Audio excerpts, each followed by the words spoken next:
guys, hope you're well. Thank you for tuning into this week's Take 10. I wanted to talk about my 5 tips for going live. Obviously, with everything going on, you're probably relying on video a little bit more than you normally do.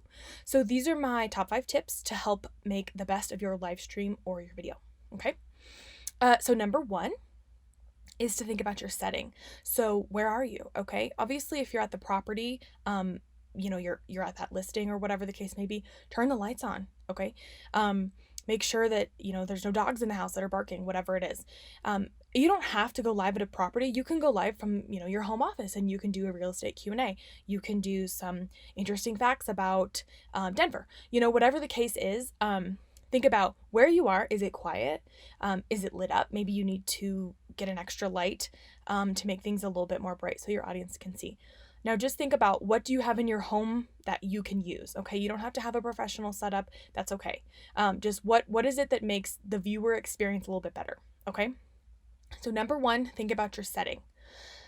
Number 2 is to record yourself and watch it back. Okay. So basically you're rehearsing and then you're watching and critiquing your own performance. Okay. So it's a little cringeworthy sometimes to watch yourself talk over and over again. But the reason why this is beneficial is because 1, you can get those nerves out. So it's not like you're going live for the first time and you've never been on video. And oh my gosh. Okay. You've done this 3 times. Like, it's old hat. Okay.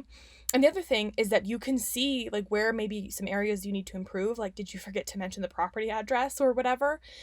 So watch it back. Maybe your husband is home and he can watch it back for you and critique you. Maybe your kids can give you some input. Okay. So record yourself, watch it back. All right. Number 3 is to write down what it is that you want to say. When we're on live video, when we're rehearsing, when we're doing any sort of video, it can be kind of nerve-wracking, and you might forget what it is you're going to say, and now you're like, oh my gosh, I didn't say the price or whatever. So write down the things that you need to say. Okay. And it's okay if you refer to a piece of paper and look at your piece of paper once in a while and look back up. It's okay. All right. So I actually have a sticky note on my desktop right now that I'm looking at to make sure I get all these top 5 things. Okay. So it's okay. Write down whatever it is that you want to address in your live or your video. So then number 4 kind of ties in with number 3. So introduce yourself, okay? Write that down, write introduction. Say who you are, your title, maybe where you work, how long have you been in the business, what are your areas of expertise. So with particularly things like Facebook Live and Instagram Live, anybody can see those, okay? So it's not necessarily people who just like your page. It's not necessarily, your sellers that you've worked with before. It's not just your primary sphere. It can be people all over the internet. It could be people in Denver, people in Colorado. So when they tune into your live video, they need to know who you are. Like, what is your clout, essentially, okay? So introduce yourself. Tell them a little bit about yourself. And then you could also do a little plug, hey, like my page, or shoot me an email. Here's my telephone number. Give me a call. Whatever the case is, okay? So just make sure that people know who you are and, why are you doing this video, okay? So that's number 4, introduce yourself. And then number 5 is, it might seem silly, take a breath and talk slowly, okay? So going back to that nerve thing, sometimes it's a little scary to be on video. It's a little scary, especially to be on live video, because you can't go back and edit it out. Like, oh, I misspoke, I'll just try again. You can't do that, right? It's a one take or that's it.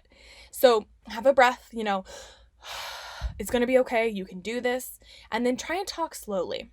If you're like me, you're probably a fast talker. So try and just remind yourself, okay, talk slowly, talk slowly. It isn't a sprint. It's a marathon. Okay. So those are my top 5 tips for going live. So number 1, think about your setting. Think about the viewer experience. Number 2, record, rehearse, watch yourself back. Number 3, write down what it is you want to say. Number 4, introduce yourself.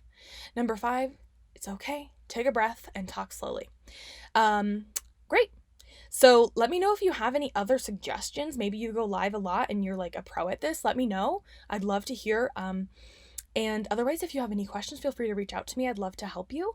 Thank you so much for tuning into this week's Take 10, and have a great week. We'll see you later.